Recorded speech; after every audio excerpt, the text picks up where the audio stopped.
Hello everyone! So yesterday I actually got access to TBC Beta, and this is truly amazing. I have so many different things I kinda want to test, and that's why I've also put together this video. I'm going to record a lot of more stuff and release a lot more videos anytime soon, but this is actually what I've recorded so far. Anyway, enjoy!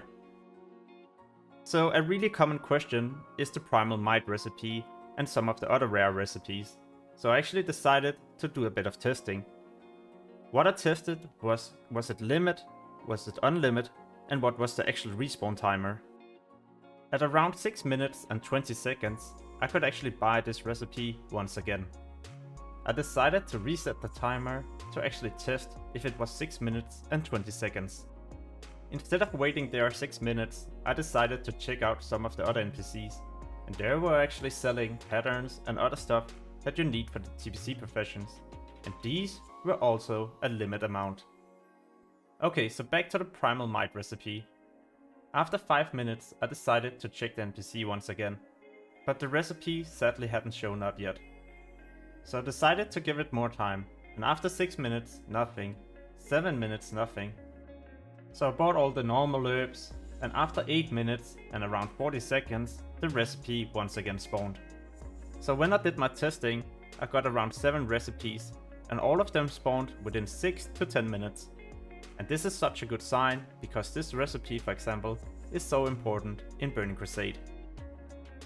In Retail WoW, you have the option to set a focus target. And in Burning Crusade Classic, this is actually going to be introduced as well. This is such a nice feature. So the thing is, with a focus target, you can actually have 2 targets. So you have your main target that in this case I'm shooting at, and I have a focus target that I can, for example, sheep. And this is so awesome, and especially in PvP and arena. In order to set a focus target, you could, for example, make a macro with /focus, and this will simply enable the focus frame. So in this case, what I do is to target something, and now I hit the macro, and once you hit the macro, you'll simply have a focus target at what you're targeting. In order to set a new focus target, you simply find something else and hit the macro. You can also move the focus frame, so in case you don't like the default position, you can simply move it to a better position. Now that you know how to actually set a focus target, you will also need a macro to cast a spell at a focus target. In this case, this is my Polymorph focus, so you have the spell in the back as you see here, Polymorph, and this you simply replace with the spell that you're going to cast. You need the /cast and the focus part to actually make the macro work, and then at the back you need the spell that you want to cast. You can find this macro in the description below the video.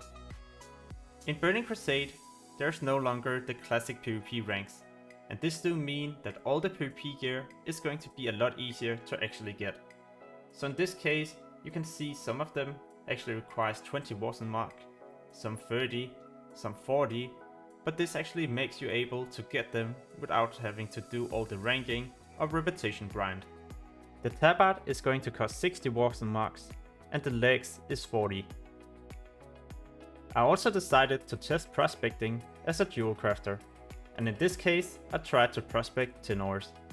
In part 2 I'll try to prospect 100 of each ore in case people would actually like to see the result, and if it's going to be a good investment for TBC. By prospecting these tin ores, there are actually a decent chance that I got more than 1 gem. So this is a really good sign if you actually invested into ores for Burning Crusade. Now that I'm actually talking about Jewelcrafting, then you might have seen in most Jewelcrafting guides that they actually recommend you to get this design. But this is also a limit one. So if you're actually planning to do Jewelcrafting, you might follow my guide, because I'm trying to avoid all these things where it's going to be a limit item. You can find my Jewelcrafting guide in the description below the video. You might already know this trick from Classic or Retail. So in case your Hearthstone is on cooldown, you can actually join a group, enter a dungeon, and when you're in the dungeon, you leave the group. So in case you have cooldown on your Hearthstone, you could actually do this trick and get teleported. I also decided to test Black Lotus, because on different web pages, people claimed that back in Burning Crusade, you could actually get more than 1 Black Lotus when you picked one. So I decided to actually test this, and I picked up 12 Black Lotus. But every time I picked them up, I only got one. So I'm actually unsure if it's a bug, or if it's meant to be like this. I did however notice something really nice in Burning Crusade. So if you're farming herbs, veins, you're doing quests, then it will actually tell you on the minimap if you have to go further up or down a mountain to actually find the object. This also becomes really handy if there's a cave, so now you will actually know if you have to go in the cave or if you have to go further up the mountain. In Classic, you can be rank 11 as level 55, and this do mean that you can buy an epic mount before you even hit 60. In Burning Crusade, you don't have to get to 60 on your level 59 Twink, for example. You can actually stay 59 and keep the 100% mount, and you will also get the 100% riding skill. But do notice, this is only going to be doable if you achieve rank 11 before the TBC pre-patch. If there's something you would like me to test on the beta, then let me know in a comment below the video. As always, thank you so much for watching, and have a wonderful day.